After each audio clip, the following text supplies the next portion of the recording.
today we have another Q&A. First and foremost, I make a huge announcement about the best training app on the planet. Check it out. You can hear me talk about it, tailoredtrainer.net.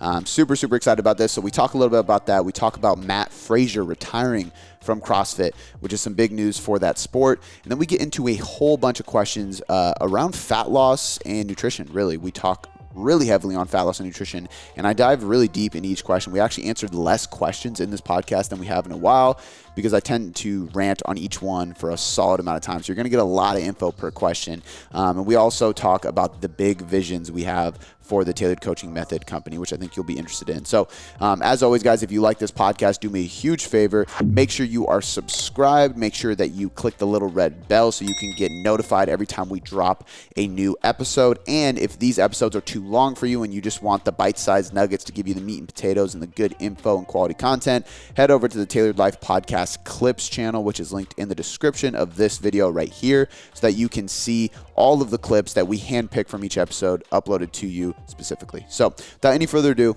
let's get into the Q&A. All right, here we go again. Got another Q&A. Got a lot of announcements to make today. Got the new app. The new app is here. Dude, I added CJ in it yesterday. Yeah. Because as we're recording this, it's actually not live, so you guys are listening to this after the fact, obviously. But I added CJ in there because I wasn't going to be present while he was lifting. So I was like, here, get in there. And he hit me up afterwards. He was like, this is going to change the industry, dude. Yeah. This is so funny. He was talking to me about it, too. He's hilarious because he's has zero social media, so he doesn't really. I mean, one day he told me that I should be sponsored by Nike, and I just laughed at him. I was like, bro, you have no idea. Yeah. Like that's so far from a possibility.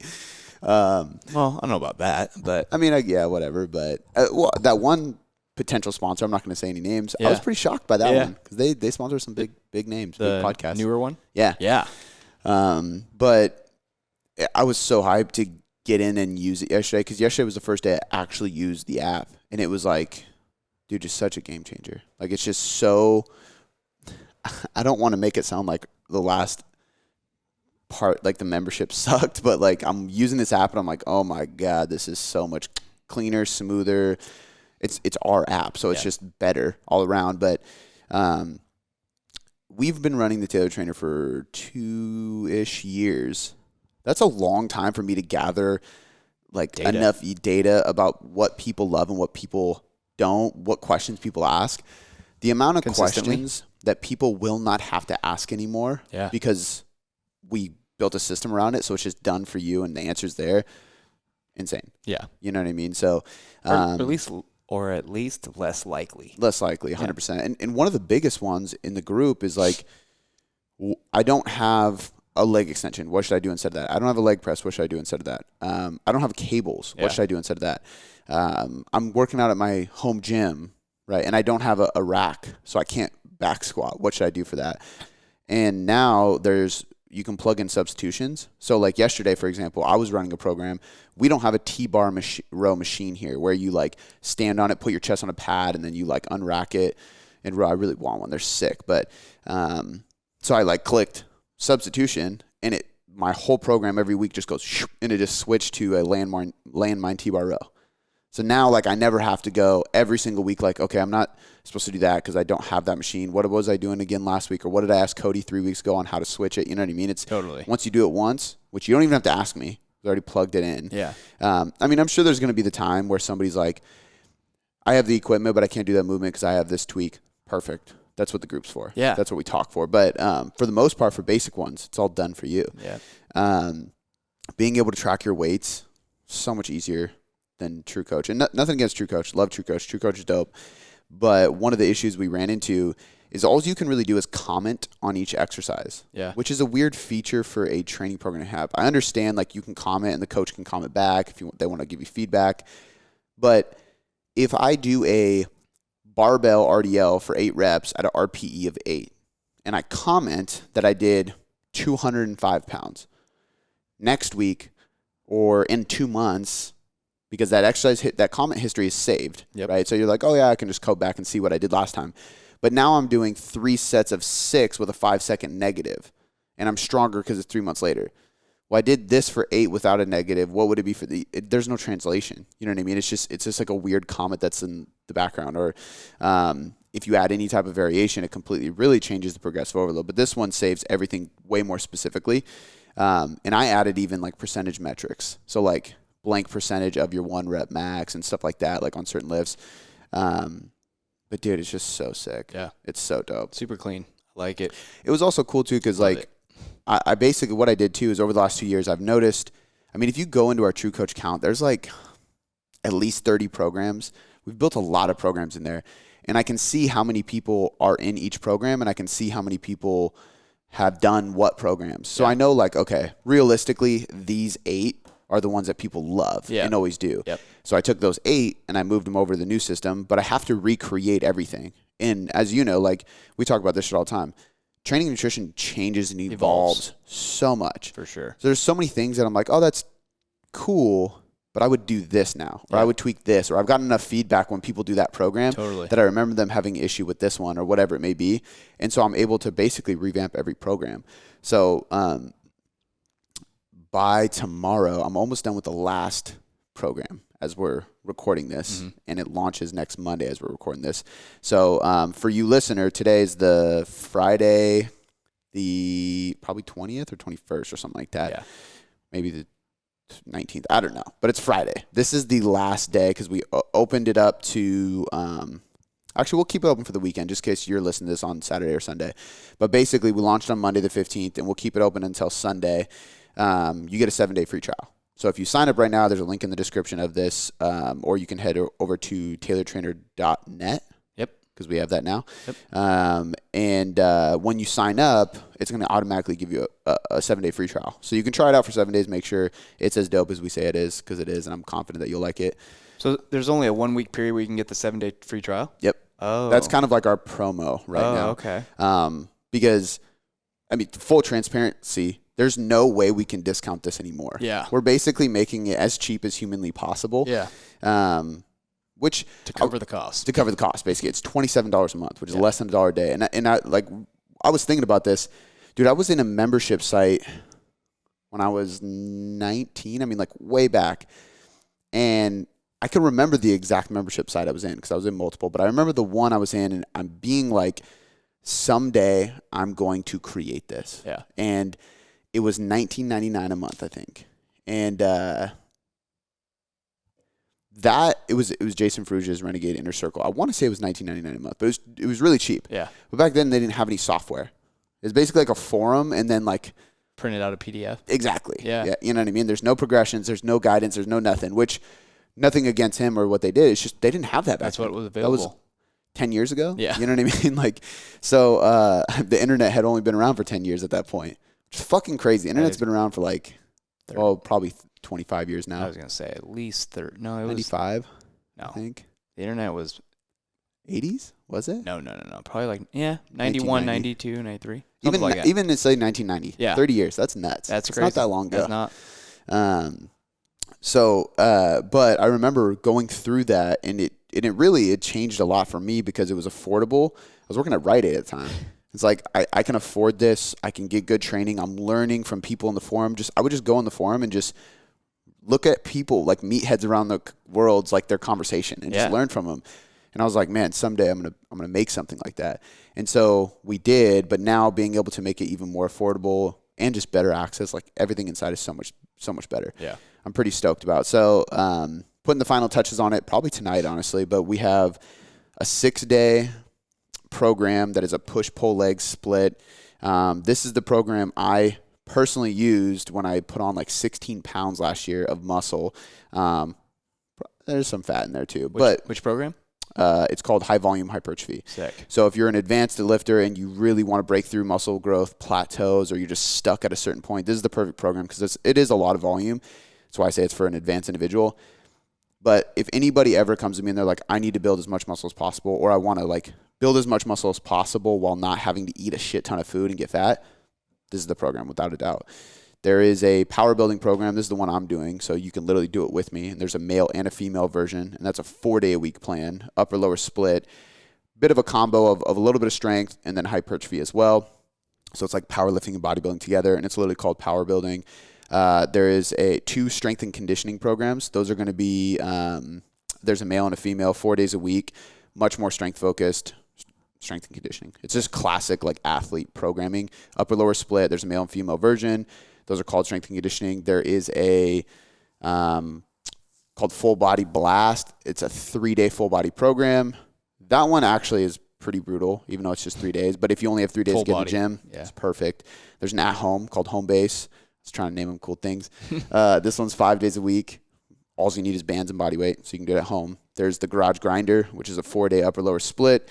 For garage gyms. Minimal equipment. All you need is a barbell and some dumbbells. There's more programming in there too, and I'm trying to think of what it is. There's a lot of programs. I don't think you need to think of all of them. There's a conditioning program. There's a 1 and a 2 day plan, so you can add the conditioning in. So it's really dope. And the coolest thing about this too is once you get the app, you can literally log in and you can view all the plans. So once you're in our group, and this is cool. There's a leaderboard.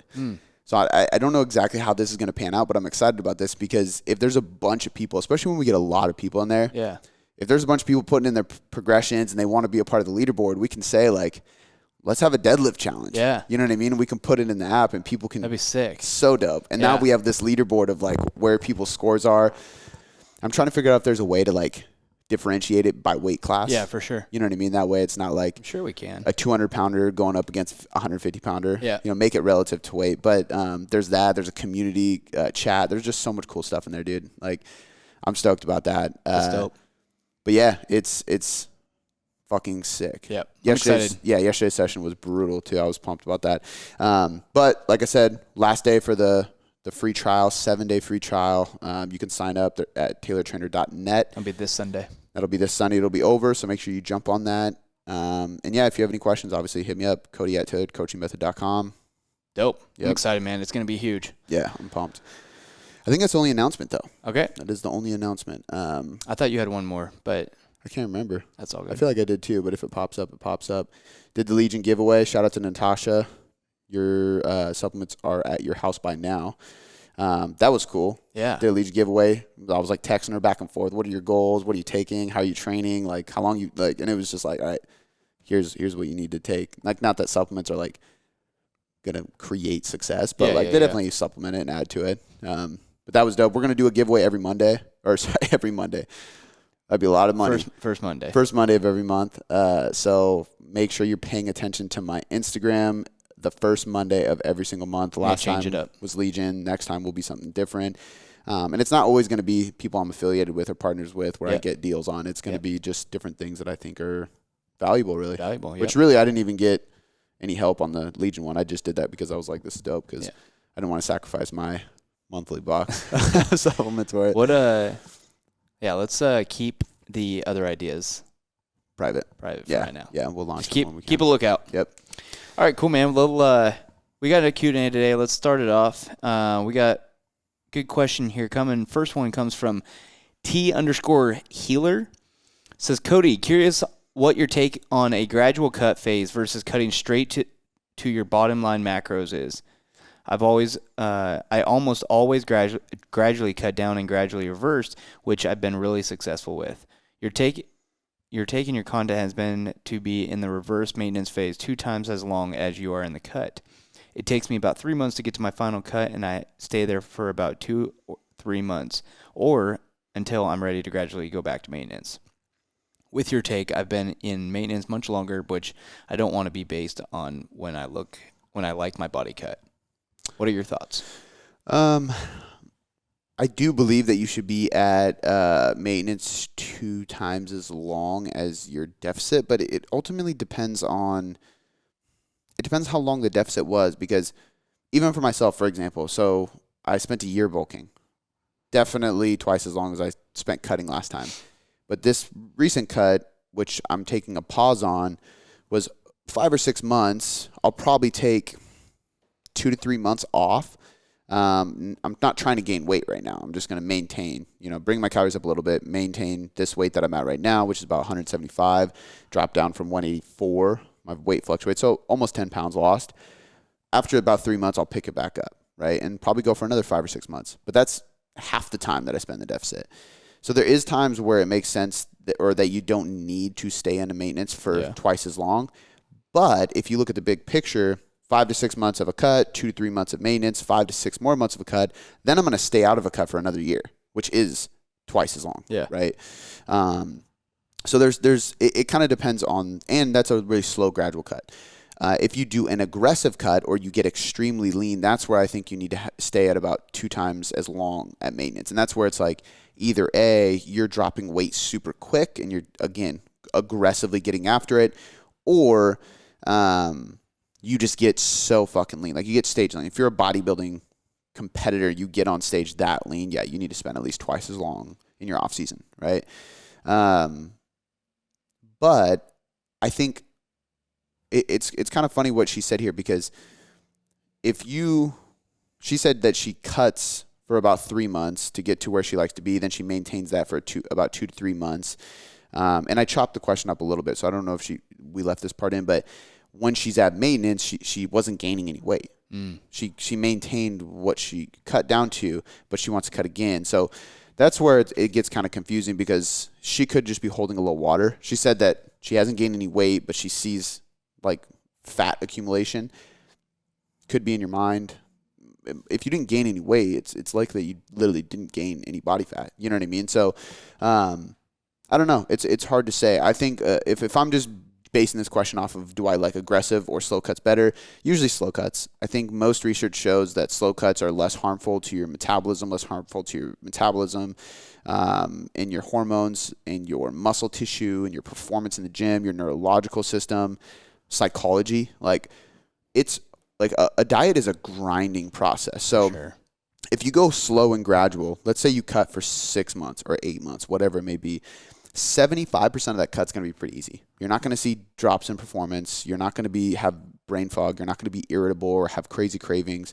That last like 10 to 20%, you're probably going to be hungry. Your performance might suck a little bit. You might be a little irritable because you're hungry, but that's such a small chunk of the whole diet. If you do an aggressive approach, it's like almost the whole diet is that way, right? Because even though you might not have lost as much weight, you haven't been going as long, you're making a big chop to your calories, which is a huge change from what you are used to. And it's a huge change to what your body's used to. So I'm more in favor of longer cuts, because I think it's easier on your body, it's easier on your mind, and I think you're less likely to gain that weight back when you do it that way. It's just easier to sustain that progress long term. And this is completely theory. I don't think there's any good research on this, but there's like this idea of your body fat set point or your body weight settling point.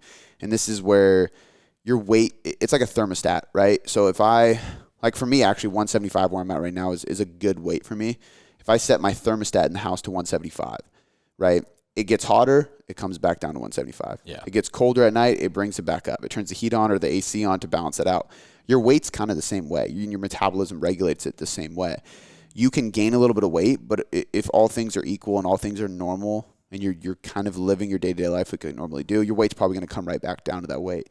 If you cut a little bit, you're probably going to come back up to that weight, especially if you do it quick, right? But if I slowly, gradually cut, I can kind of dial that thermostat down a little bit slowly, because your body's always trying to find homeostasis. If I'm normally at 175, that's homeostasis. And then I push it to get to 165, I'm taking it out of homeostasis. If I do that very quickly, it's going to be hard for me to maintain that. If I do it slowly, my body's kind of adapting to it, right? So it's easier. So I might get to 165 way slower, and I might come back up to 168 afterwards, after the reverse or whatever, but it's going to be easier for me to maintain that versus going super quick and then trying to reverse. Is going to be tough. People listen to this who have reverse diet, you know how hard it is to control your eating when you're going through a reverse diet after you've done an aggressive cut.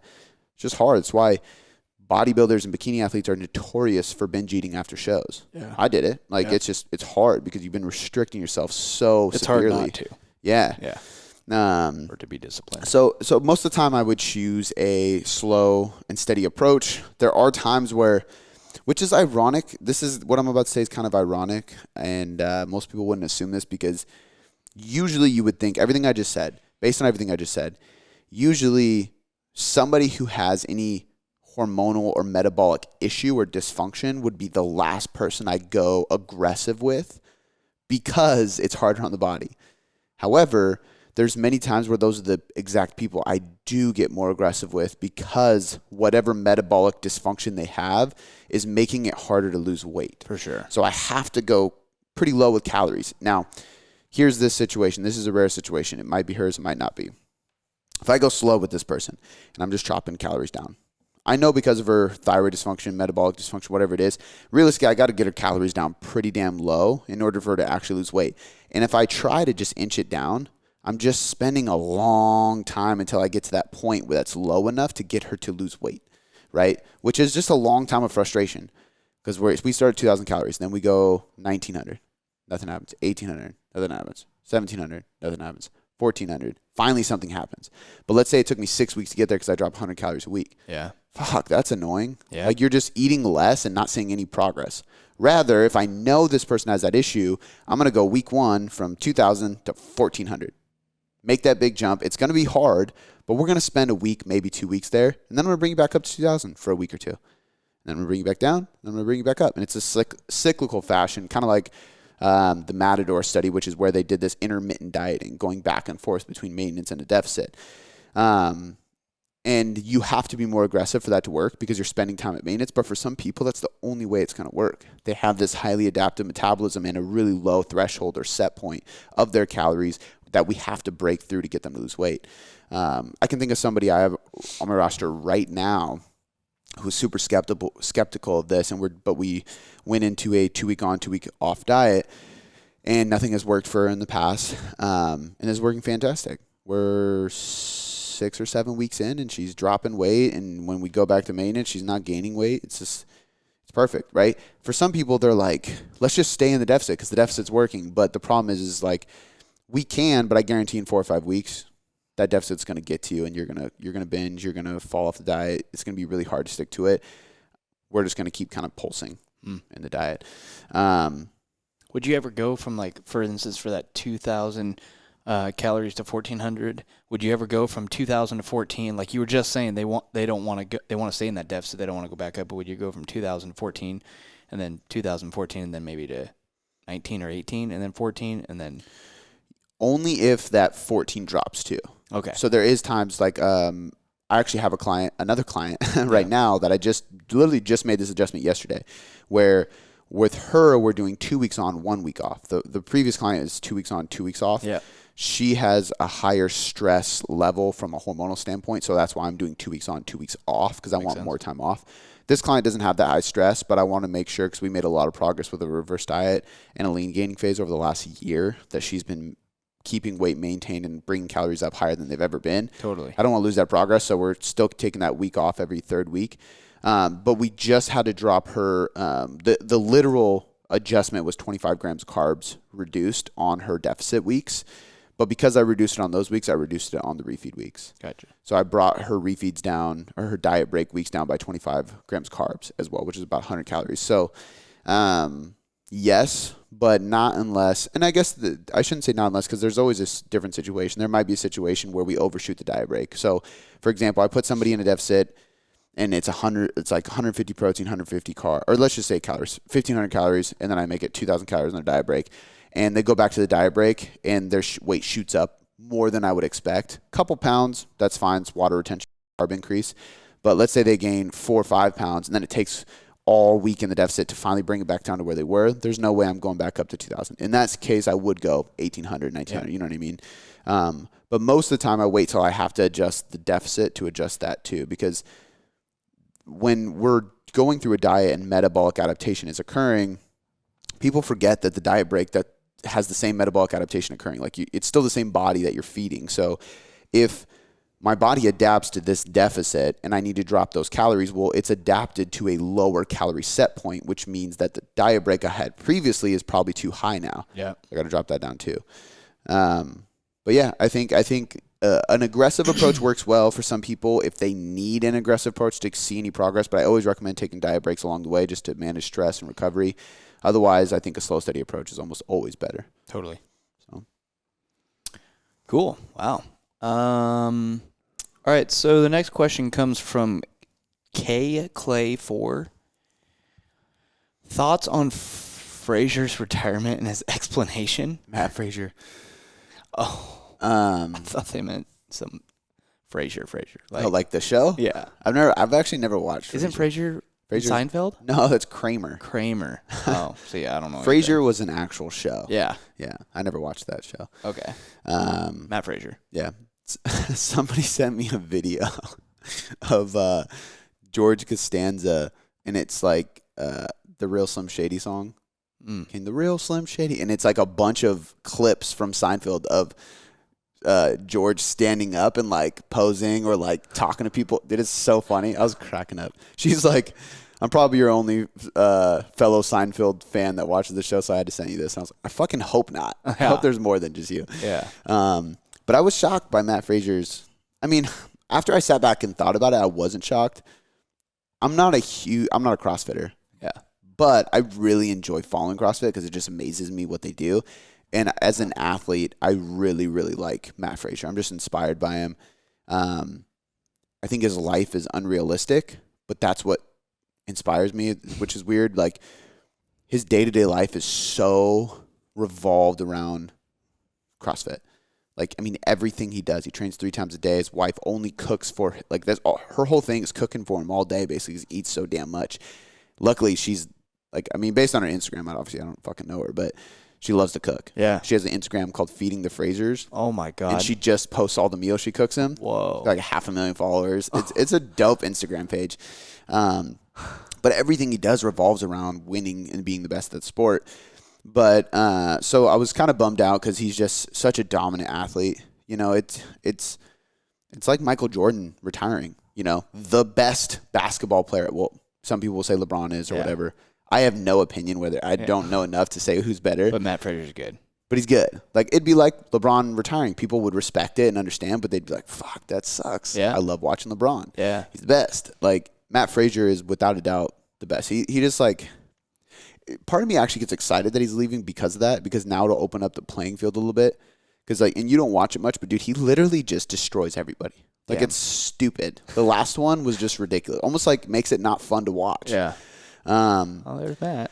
But exactly, yeah. There goes Matt again. Yeah. but I also, It's impressive. I listen to a lot of his interviews because I'm just like, I want to know how your brain fucking works, because if I can take 1% of your self-discipline and your work ethic and your focus and your dedication, I'm going to crush everything I do. Because the dude is just an animal. Yeah. Granted, I have to take that 1% and apply it to 10 things. Yeah. He applies it to one thing, and he's a beast at it. Yeah. But I heard him talking on an interview one time, and he said something along the lines of, like, his wife or girlfriend or whatever she is, Sammy, he said something to her, like, way back, basically asking her to quit her job and live with him. And he was, like, struggling at the time, but he was like, I'm going to be the best. And when I'm the best, I'm going to take us to the top. It's going to be crazy. And after X amount of time doing it, I'm going to stop doing it, and I'm, like, all yours. And, like, that's not word for word what he said, but it kind of gave that feel. So now I kind of respect, because I'm like, it's that time. He won 5 in a row. He's crushing it. He's sponsored by Nike. He's got Not Reebok. Not Reebok, Nike. Yeah, which is way better. How did he handle that? What? The whole Reebok situation. What do you mean? Or someone, like, dropped CrossFit, or they lost their sponsors, or something happened? CrossFit lost a whole bunch of sponsors Yeah. from some shit they did. Yeah. I don't know if Reebok dropped them or not, because it's called the Reebok CrossFit Games. Yeah, I don't know. So I have no idea. But they may have. The CEO stepped down. Yeah. He was the one that was being a loudmouth and saying some stupid shit. Yeah. Really offensive shit, and stepped down, and then somebody else took over. Oh, okay. Honestly, don't really pay attention to CrossFit like that. I just pay attention to some I just remember a lot athletes. of CrossFit gyms, like, locally and stuff, like, shut down because they want to be a part of it. Yep. A lot of people ended their affiliation with them. Yeah, and just opened up their own gym that's called something completely different. So a lot of people did that, but yeah, I think he won 5. He's the best, and now he's smart, dude. Like, he's got some of the biggest sponsors. He's obviously making a ton of money from them. He's the most well-known CrossFit athlete, so none of those sponsors are going anywhere. Yeah. He just partnered with Hybrid Performance, which I was like, that's pretty dope. They're starting like some kind of, I mean, basically you can, like, buy Mat Fraser's program and start training like Mat Fraser, which like, and this is not talking shit on it because it's probably a great program. It's probably super cool, and especially if you're a CrossFitter, because it's CrossFit specific programming. For sure. It's not what Matt did. Yeah. Like, there's just like, that's one of the things he's been talking about, which is very smart. And this part I respect about his whole business philosophy going into this whole life situation or change. He said, he's like, I've never once released any of my training, which is 100% true. He's never released his actual training, what he does. And now I'm going to be releasing it in this platform. And it's like, well done, man. Well played. I hope people know that even if he is the one making it, which if Hybrid Performance is partnering with him, it tells me that he's probably not. However, Hybrid Performance, like, they're really good at what they do. I have Steffi Cohen coming on the show soon. They crush it. She's super fucking smart. And so is her husband, Hayden, that owns the company with her. But she's part of Hybrid Performance? She owns Hybrid Performance. Oh, no shit. Yeah, Hybrid Performance Method. And her husband, Hayden, and they own a gym and then do a bunch of online stuff.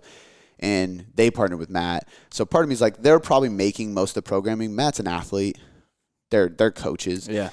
He definitely has an influence on it. But there's just no way that you're doing what he's doing because nobody has time to do what he did. That's what I was thinking. It's way too intense. 3 times a day. Yeah. Every day. Maybe one day he's taking off. You think it's not a fraction, but like parts of what he was doing? It's probably a lot of like similar aspects and a lot of similar training. It's just, there's no way you're going to be able to do the complete thing unless you're like, I'm going to, like, maybe you won the lotto and you're like, oh, I don't have to work for the rest of my life. I'm going to do what Mat Fraser did and train 3 times a day. And I'm going to find a woman to just cook me no. He has a sauna in his backyard. He does, like, it's just crazy. Dope. Actually, I highly encourage people to listen to. Is he out of Dallas? What's that? Where's the CrossFit Games? Is it a different place every time? It's a different place every time. Oh. Yeah. I think he used to live in Tennessee or something. Or no, Virginia? Yeah. I don't know. But he was on a podcast called Black Canvas by Iconic. That's who made that Remember Why We Started picture. That's what they do. But they have like a Mat Fraser series of those pictures, which are really dope. I just ordered a couple. And they have a podcast called Black Canvas, and they interviewed him. He was talking about his day, and it's just fucking nuts what he does day to day. But to answer the question, part of me was disappointed because I love watching him. Part of me was excited because it's going to open up the playing field and let us see some new winners in the sport. I like the athlete, Mat Fraser, more than I care for the sport anyway, so I'll continue to follow him just because I think his mindset and his work ethic, all that stuff is inspirational. Super inspirational, super motivating. And I think ultimately it's smart, man. Like he spent 5 years there. I think he would win again if he did it, if he went to the games next year. But why? Like, you got 5 in a row. Nobody's ever gotten 5. And nobody may not get 5. Touche. Yeah. But why lose? Like, what if he went and lost, you know? I don't follow the sport enough to know, but maybe he's watching somebody who's like, you might beat me. Yeah. I'm going to leave on a good note. Touche. That's smart too. It's smart. Yeah. Retire on a good note. And he has so many business opportunities that he didn't have the time to do because he was such an athlete. So now he's like, you know what? Like, I'm going to be here for my wife. I'm going to start a family. I'm going to like use my platform and the athlete that I've become as a marketing tool to sell clothing, to sell supplements, to sell these programming. I'm going to collaborate with people like, as a business owner, as a man, I'm like, I respect the shit out of it. So sure. I think his explanation is great. Yeah. Honestly. Cool. Hey, do you want quick, easy, and fast fat loss? So fast that it'll happen in 30 days and maybe all you have to do is take a pill? Well, you're shit out of luck because it's not going to happen. It takes hard work and patience, which is one of the reasons why I love Legion supplements. They are open and honest about their marketing, and on the front page, they tell you that supplements don't overrule training and nutrition, but they do supplement a good diet and a good training program. So if your training's dialed in, your nutrition is on point, and you want to get that upper edge and take things to the next level to get the best results possible for your body and performance, check out Legion and save 20% today by heading to buylegion.com/boomboom. Now, let's get back to the episode. That's a great question. Maria Bearson is the next question. New tailored trainer gal here. Love your programming. What's your vision for business in 2+ years? She just shared something on her story today. Maybe it was last night. I shared it today. Saying that it's like the best programming she's ever used. Dope. And when you go to her profile, she's a coach. So I was like, that's sick. Yeah. Okay. Business vision for 2 years. Hit us with it, dude. It's kind of, I mean, like, I think and this is not like me being, is braggadocious a word? What? There's no. Arrogant? No, that's braggadocious. I think braggadocious is a word. Man, my vocab's not. This is not me. You're like, I don't know much, but I know that's not it. Braggadocious. Well, you can make up words as a podcaster because there's nobody here to correct me. So this is not me trying to come off as somebody who brags, is what I'm saying. But when you run a good business, and I like to believe that this is a good business, there's multiple parts of each business that have potential to grow and become more. Is it a word? Braggadocious? Braggadocious. That's what I was thinking. That's when you are boastful or arrogant. Yep. And I wasn't meaning to be. This wasn't me being braggadocious. Gotcha. Close. Yep. But when you have a business that has multiple avenues or multiple things in the work and stuff like that, it's so hard to say this is my vision because I have many visions. You know what I mean? I think there's definitely value in saying like the one thing, like there's actually, it's on the bookshelf, the one thing, like love that book. And it's like, you have one thing, you narrow your focus and you just do that one thing. And once upon a time, I did just have one thing. It was coaching. Yep. And it's like, let's be the best coaches in the coaching industry, period. I don't want to think about anything else. But at a certain point, you can start playing with the ideas of other things. Doesn't mean I've accomplished that mission, because I don't think I'll ever accomplish it fully. Or have stopped trying. Exactly. I don't think, like, there's this idea of mastery. Have you seen that book, Mastery? It's like, I think it's by Robert Greene, but it talks about the 10,000 hour rule. And it's you got to have 10,000 hours to become a master of anything. I have like 20,000 hours of coaching and training and nutrition, all this shit. And there's no way I'm a master. I don't think you actually get to be a master. But point being is, like, I kind of see these different things. Now, like, one big vision is with the Tailored Trainer. Like, I've really been studying the landscape, and I'm like, okay, who has apps that deliver training programs like the Tailored Trainer does? What do those apps look like? How much do those apps cost? What do they deliver? How are they providing this content? What kind of content they're providing? Like, how in-depth do the training programs go? I've even gone to I've signed up for probably like 6 or 7 memberships in the last year just to see. Like, I don't do any of their training programs. I just want to get them delivered to me so I can just see how they're doing it. For sure. And that's spending money to learn, right? Yeah. And investing in my own data. So one big vision is being the best training app there is, for an affordable price. And like, I honestly, I do believe, I think it's one of those things where, like, I do believe we're, based on the ones I know of, I absolutely 100% think we're in the top 5, without a doubt, especially with this new app. However, I think there's better apps for specific individuals. For example, if you are a power lifter and Olympic lifter and you're competing to get your super total, which is like, a super total is a competition where you do bench, squat, deadlift, snatch, clean, and jerk. Like, a lot of lifts going on here, right? That's Olympic and power together. Yep. Our app is not the best for that. You know what I mean? Juggernauts is. Yep. Now, I've signed up for Juggernaut. I think our deliverability is better. Like, and here's the things. I have Juggernaut books. I have Juggernaut apparel. I go to their website all the time. Fucking love those guys. Yeah. I need to get Chad Wesley Smith on the podcast. They're phenomenal. But they're way better at training the super total athlete. Max Ada lived as an Olympic athlete for years and years of his life, and then now he's lived as a coach for decades, right? Same with Chad Wesley Smith, but with NFL players and powerlifters and track athletes, right? So that's a niche. Now, for the person who wants to look better, build muscle, burn fat, maybe you're pretty advanced, maybe you're not advanced at all. Like, we have the best one, no doubt. And that's, like, to me, it's like, how can we just keep making that better and get it well known? Like, a milestone for me would be have 1,000 people in there. Yeah. I would love for 1,000 people to be in our membership using our programs. And being able to see the leaderboard and the Facebook at that point, you know. Engaged. So I have a huge vision for the app just being the shit, for lack of better terms. I have a pretty big vision for the coaching company.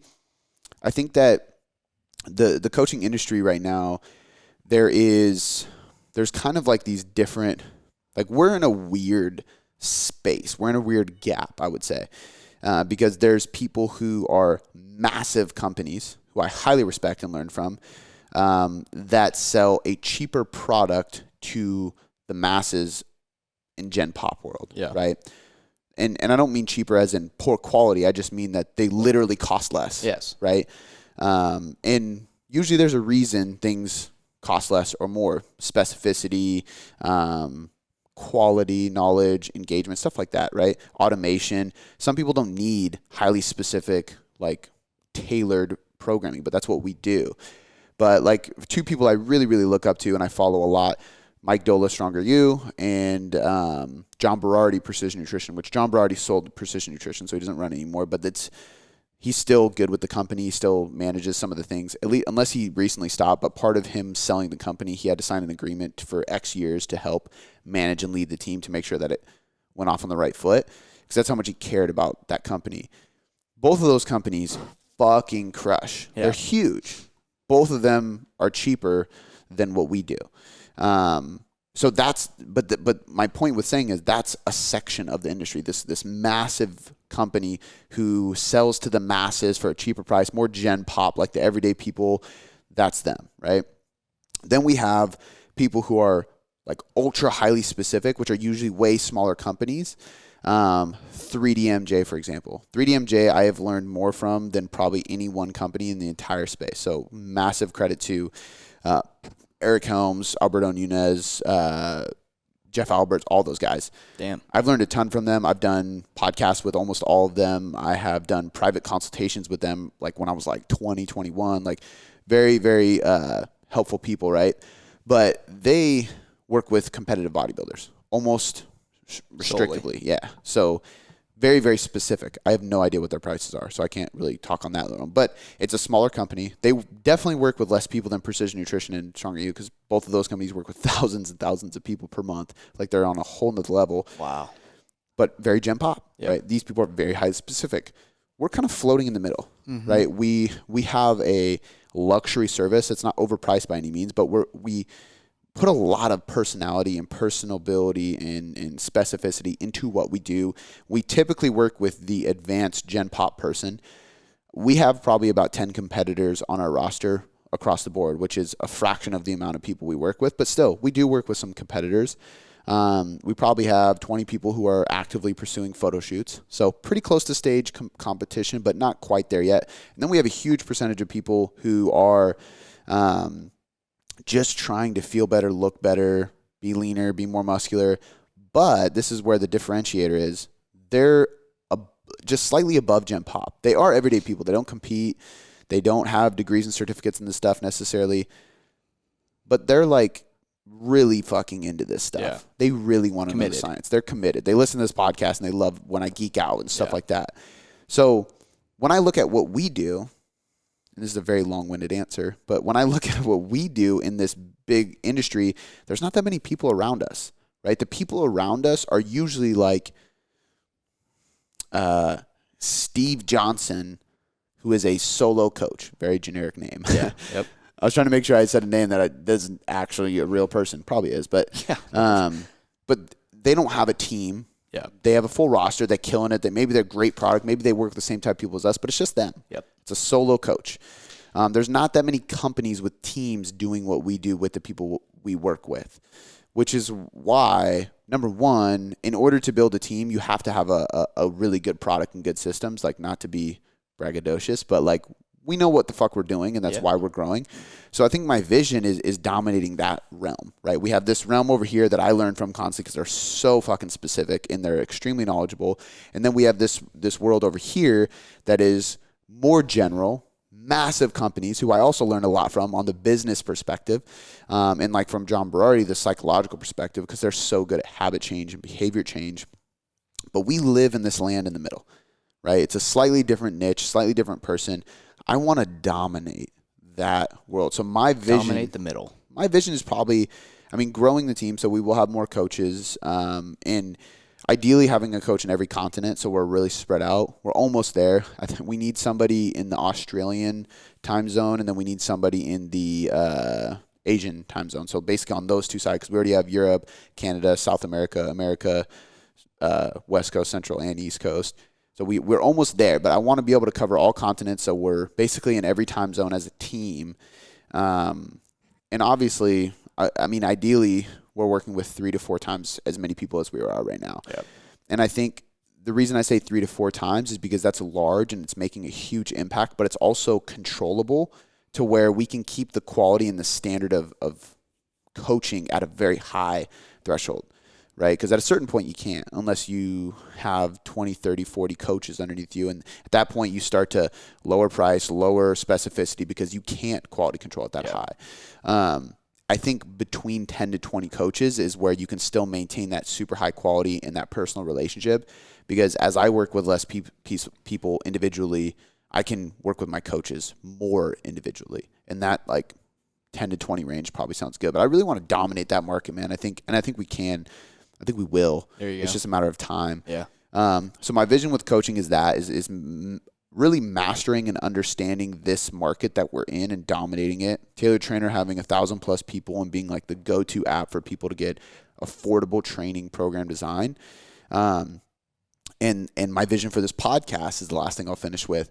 My vision for this podcast, actually I have 2 more visions. Vision for this podcast is to be, I'll never say Joe Rogan level because Joe Rogan's the GOAT.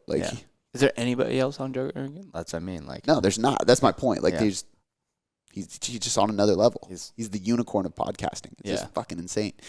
But I think of Mind Pump. I think of Lewis Howes. I think of Tim Ferriss. There's some very large podcasts that aren't quite Joe Rogan status, but they're way bigger than us. Yeah. And that's where I have my eyes. So for this, I have a vision of buying that guy over here out, or when he leaves, jumping on that. So making sure the business is growing enough to where we could afford to get a second location, which is really just on the other side of this wall. Yeah. Because I want to get a full studio, soundproof the shit out of it, and basically make the podcast and this has been the vision. We talked about this a year or 2 ago. I want people to fly out to be on the show. You know what I mean? And once COVID ends, hopefully we can start COVID kind of screwed it up. For sure. Because we moved in here and then within a few months, COVID hit. Yeah. But I think once we can do that and we can have that podcast and we can have the right sponsors and we can get the right guests, I think this could be its own business. Yeah. Where this podcast is a business in a sense. And then the last vision I have is the charity. First goal is 1 million meals provided, which is a huge number. But you can look at it 2 ways. That's 1 million meals or 1 million children that we fed. Either way, every meal goes in a different kid's mouth, essentially. But and how we're going to do that, there's a few different ways. We do shirt drives sometimes. As a business, we donate a percentage of our profits to Children's Hunger Fund no matter what, and that'll continue. But adding in that roundup thing is really cool. So people signing up for coaching going forward, you can round up the price just $1. And there's no obligation. You don't have to, but if you want to click round up $1, you add $1, and that provides another 4 meals for kids, which is crazy. And I know Children's Hunger Fund gets crazy discounts on food. That's why they're able to create 4 meals out of $1. But that's such an empowering feeling. Just $1 fucking dollar, and you can feed 4 kids. That's crazy. But or 1 kid 4 times. Yeah, it's a day and a half. Absolutely. Or one day if you eat 4 meals a day like me. But I'm sure they're eating breakfast, lunch, and dinner. Point being, and they also provide vitamins and minerals and stuff like that, because there's a lot of kids in these third world countries or in just poverty areas of America who go days without nutritious food, days without electrolytes, and they're things that will maybe not provide them calories, but malnutrition occurs when they don't have these vitamins and minerals. Provide them life. 100%. And Children's Hunger Fund does that. Yeah. So hitting that 1 million meal mark would be such a cool fucking thing. And I think once we do that, it's what can we do next? Maybe even at that point, the ultimate goal, I think, in 5 years, after working with Children's Hunger Fund, and I've actually been able to talk to the president multiple times because they're really interactive with the people that donate to their company. For sure. But starting our own foundation would be the ultimate vision, right? At a certain point, you start to understand the charity and donation world, and then going okay, what would I do differently, and what would I support? Yep. And then just creating a foundation to do that, I think would be super cool. Yeah. But God, that's sick. Yeah. That was a long-winded answer, but I think we have a lot of things on our mind for this company. Sometimes it's hard to conceptualize, or it's almost hard to know what to do right now. You know, like every week it's like, all right, what do I, like every Sunday I'm like sitting here, okay, let me make my list of like things I want to get done this week. You know, every 9 days we're setting goals, things like that. Sometimes it's hard because we have so much on our mind, so many potential routes to take. And I think that's one of the hardest parts about being a CEO is like, what is the right route to take right now? Yeah. Right. And then what needs to go on the back burner, and still remember, because we will revisit this, you know, it's like, it's tough. Yeah. A lot of things to do. Yeah. Not enough time. All right, cool. Let's hit it with the next question. We got from McKenna Romagano. Is the hype with collagen worth it? Some people swear by it for hair and skin health, but others say it's a waste of money. Have read some research, but there is a lot of anecdotal evidence I have noticed. Vast majority is definitely anecdotal. Anecdotal, for those listening who don't know what that means. Anecdotal is anecdotal is experience based. So okay, if I tell you that I take collagen and my joints feel better, you can't tell me I'm wrong. Yeah, but that's not evidence based. It's just anecdotal, right? So does that mean it's incorrect? No, because there is evidence that shows collagen does help tendons and ligaments, because we have collagen in our body. That's what a lot of tendons and ligaments are made out of. Hair, skin, nails, things like that are also made out of collagen to an extent. So there is research that would allow us to believe that this is probably beneficial. However, it's very similar to probiotics. Probiotics came out and there was like this thing that's going to fix your gut health. And then all of a sudden everything had probiotics. Probiotic yogurt, probiotic milk, probiotic pills, probiotic kombucha, probiotic water. Like there's probiotic everything. Like it's insane.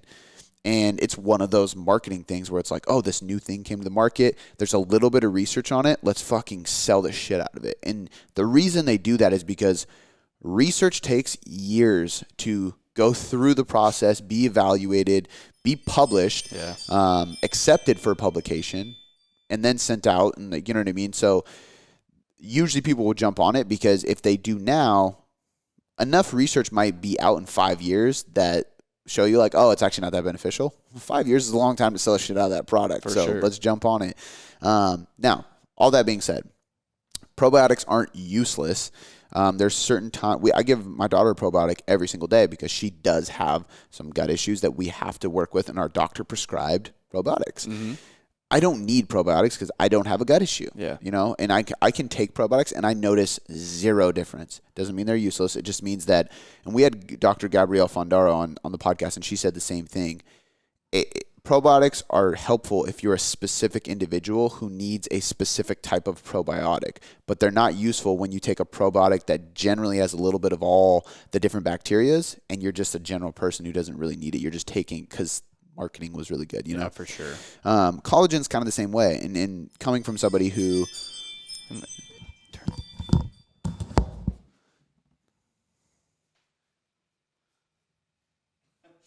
Is it the ring? Yeah.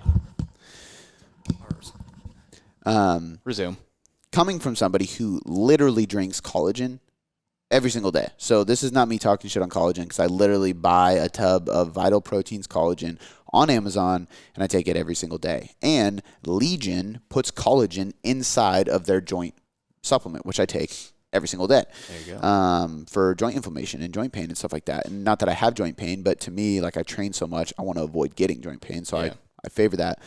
But most people shit on collagen and say that it's useless because it doesn't help build muscle very much. There's a lot of people who are so focused on strength, performance, muscle growth, which is great. And they say collagen sucks because collagen has a horrible amino acid profile for an anabolic response to build muscle or muscle protein synthesis. 100% true. Whey protein has a very good anabolic response or muscle protein synthetic response because of the amino acids and the leucine content within whey protein. Collagen doesn't have that.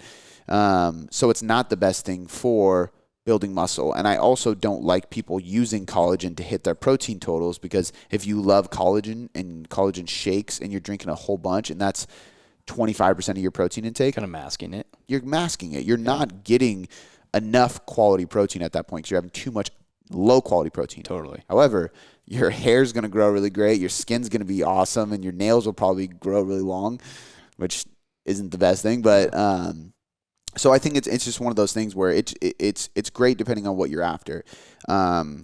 This is like glutamine. People thought glutamine was like glutamine was an amino acid a lot of people supplemented with for a long time. And then they found out it's actually better for gut health, not muscle growth. Yeah. Unless you are somebody who is like a burn victim. So a burn victim can take glutamine and potentially collagen too and replenish and rebuild the tissues on the skin and in the muscle that were burnt to shit and muscle atrophy. That might help. Collagen should be reserved for anybody who is like me.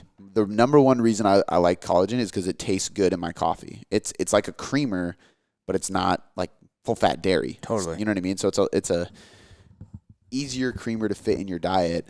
Also, I have eczema, so I don't know if it helps my eczema, but if I can do something to help my skin, I'll do it. And if I like it in my coffee, that's a win-win. I do notice my nails grow super fucking fast. I cut my nails a lot. I don't know if that's the collagen or just being healthy, but I do notice that my hair grows really fast. It's actually quite annoying because I have to get my hair cut at least every 2 weeks, which is a lot. Don't know if that's collagen or just being healthy, but that's anecdotal. Yeah, it could be. Totally. So I think like it's one of those things, and if you're somebody who your hair's thinning, collagen might help. Also, if your hair's thinning and you're getting older or something or you're generally healthy, collagen might help. If your hair's thinning and falling out, and you're 26, look into hormonal issues. A lot of times people have thyroid dysfunction, have their hairs falling out. And thyroid dysfunction is a very, very common issue. Yeah. So it could be that. And again, for joint health, it might help. There's some good research that shows it might help with that. So there's no definitive answer. I can't really say yes or no, but yeah, that's kind of like my thoughts as a whole. For sure. All right. Let's do one more here. Yep. We got one from Tiffany Orlowski. Do you think the whooshes happen in a bulk just like they do in a cut? For example, you'll be gaining 0.2 pounds a week on 1,900 calories, and the following week you gain 0.7 pounds on your weekly average, and it never goes back down. Then the week after you gain 0.2 pounds again as predicted. What do you think is going on? Is it delayed muscle and fat gain? I had to read it a couple times, and I thought about it, and I was like, I've talked about the whoosh effect on the podcast many times. And the whoosh effect, a lot of coaches know of this, and it's like essentially like I got it from the bodybuilding world. Yeah. Like I learned a lot of what I know today of how I help the everyday person lose fat from bodybuilding. And in that coaching world, what we talk about with this whoosh effect is like I put you in a deficit on a diet, right?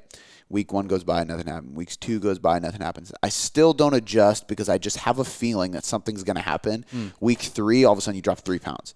And it's like whoosh. Yeah. Right? That's what we call the whoosh effect. It's like kind of like your body's holding out. Could be many things. Could be completely unexplained, and we have no idea why your body holds on to this. Maybe it just, again, going back to that homeostasis idea, it just wants to hold on to its set point, and then it finally lets go, and then you drop 3 pounds fat. Or it could be, going into a deficit created stress. Stress increased cortisol. Cortisol retains water, so you are losing weight, but it's just masked by cortisol. Then maybe you take a refeed, or your body, like you get more sleep, or you do something that reduces stress, and whoosh, the water falls out, and you see that you've lost 3 pounds. Totally. Who knows? But do I think the whoosh effect happens in the reverse when you're gaining? Yes, I do. Sometimes. Everybody's individual. I take people through diets, and a whoosh effect never happens. It's just there's certain people who have like very, very predictable progress and metabolisms. Like I can think of a guy right now, Matt. Shout out to Matt if you're listening to this. Matt's a very generic name, but I won't share your full name. But you might know who I'm talking about based on the situation. But we put him into a small deficit, 5 to 10%. Tiny, slow, steady deficit where I was like, I'm definitely going to adjust this in the next 2 to 4 weeks because it's such a small adjustment. I didn't touch his diet for 14 weeks. We made a little drop and one a half to a full pound every week. Wow. Just lost. 14 weeks later, he was 15 pounds lighter, and it's dope. Let's make a little tiny adjustment. He ended up losing 30 pounds with me. We made 2 adjustments. The whole fucking 8 months or whatever it was. Yeah. It was pretty crazy. That doesn't happen with everybody. No. Very, very predictable metabolism. Very, very easygoing person to work with. very ideal client. He's super happy every week, and it's just like don't got to do much, easy to adhere to. But that's an example of just a very, very predictable diet, right? And predictable metabolism. Whereas some people, it is this whoosh effect, or like we make an adjustment, they lose like 2 pounds, 1 pound, half a pound, nothing. Make an adjustment, drop 2 pounds, then 1 pound, then nothing. So it's like they adapt pretty quick. They see progress and then they adapt, and then you have to tweak. Other people, you make an adjustment and nothing happens, and they don't lose a lot of weight at first, and then all of a sudden this whoosh effect happens and they do lose weight.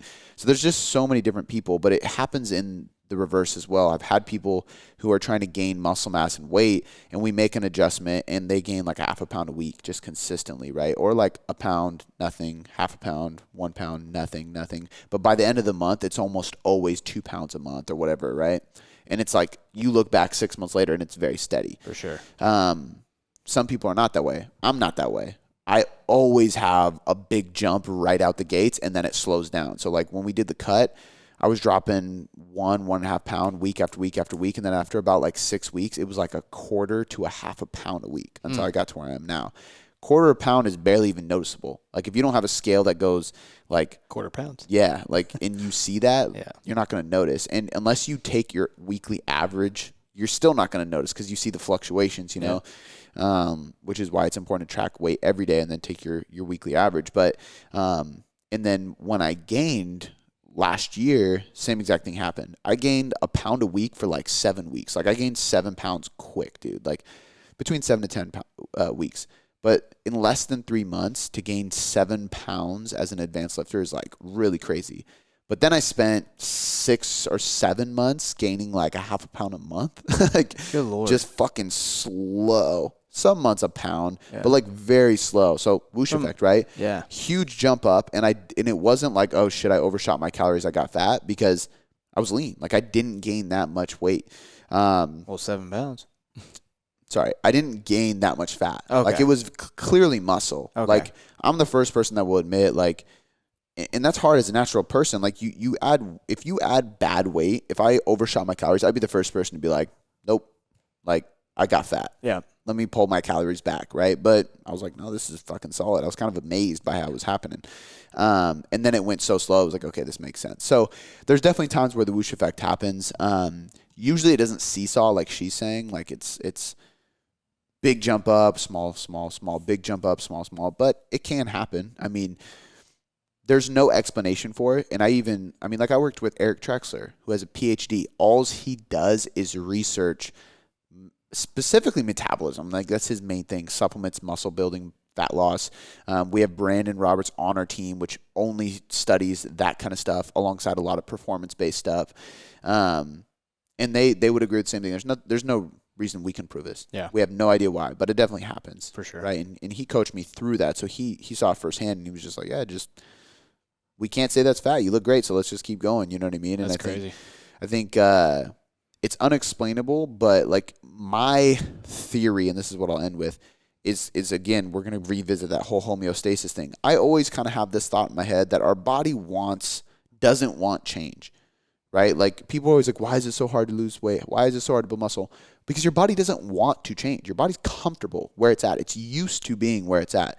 Everything in your life, all your systems in your body, all your organs, your processes, your hormonal balances, all that kind of stuff is used to where it's at right now. Yeah. It's running functionally. If you add a bunch of muscle, you lose a bunch of fat, you change your caloric intake, you change your sleeping patterns, you change your training stress. These are changes to the body that your body now has to go, oh shit, I got to think about this other thing and adapt all these systems and all these processes according to what he's trying to do. Right? So your body doesn't want you to get shredded. Yeah. Our mind wants us to get shredded, right? We want to see a shredded body in the mirror. You got to make your body get shredded. Exactly. So my whole theory has always been like, some people's bodies fight for homeostasis a little bit harder. And when we see these big whooshes back and forth, it's like your body's holding out. All right, fuck it, I gave in. You see this big jump up or down, and then it's like trying to hold on, and then you see this adaptation. So there's no science behind it, but yes, it does happen. The best thing you can do is look in the mirror and look at your biofeedback. Because like I said, it's hard when you have these big whooshes to think like, well, let me wait 6 months and then take my average weight trend and see if I'm in the right place. Because you might get to 6 months and go, ah, shit, it was a bunch of fat. Yeah. Now I'm just fat and I gained weight too quickly. But if you see the weight climbing up quickly some weeks and some not, just look in the mirror. If you're not getting fat, like if you like the way you look, if you can tell it's building muscle and you can see your performance is improving and you don't feel lethargic, or if you're not getting no pumps in the gym, stuff like that, you're golden. Yeah. Keep going. But if you notice like your sleep sucks, you're lethargic, you feel bloated and gross, you don't like the way you look, you probably overshot it and you're going too fast. Yeah. That's the easiest way to explain it. I agree. All right. Cool, guys. That's the last question for today. We got a lot in there. Last thing, Taylor Trainer. TaylorTrainer.net. Yep. Check it out. Go to TaylorTrainer.net Yeah. and visit that. You can get the 7-day free trial. It ends on Sunday. This is the dopest thing that we've came out with in a long time. I'm super excited. Also, there's no contract or commitment. So if you jump in, you do the 7-day free trial, you try it for a month, it's not for you, you can get out. There's no fee. There's nothing. It's just a month-to-month thing. However, I have nothing but great things. If you're on my newsletter, you've seen the newsletters I've been posting. I have this big list of testimonials from people just saying amazing things about our programming. I program designed for 7 people in the WWE. Sorry, 5 people in the WWE, 2 in the AEW. Our training is really good. There's a lot of evidence-based principles, and there is a lot of experience, 10 years of training people one-on-one going into what we do in there. So I really think you're going to like it, and I think there's a program for you. So at the least, go check it out, TaylorTrainer.net. And if you aren't watching this on YouTube and you're listening to it on iTunes, go check it out on YouTube. We got 2 different channels. We have the Taylor Life Podcast, and we have the Taylor Life Podcast clips. If you don't want to watch the whole episode, check out the clips. Got the best questions on there. Once Cody's explanations are very thorough. And go check out both of those channels. That's a must for anybody who's a coach or who's into training and nutrition. We literally handpick the best pieces of content from each episode and just put them in a little clip. I think I said this last time. There's so many podcasts I wish did that. Yeah. Because Ditto. I'm the type that is like, I want to know about this topic while it's on my mind, and I'll search it. I wish I could just find that. So, like you said, go subscribe. We'll link those in the show notes. And until next time.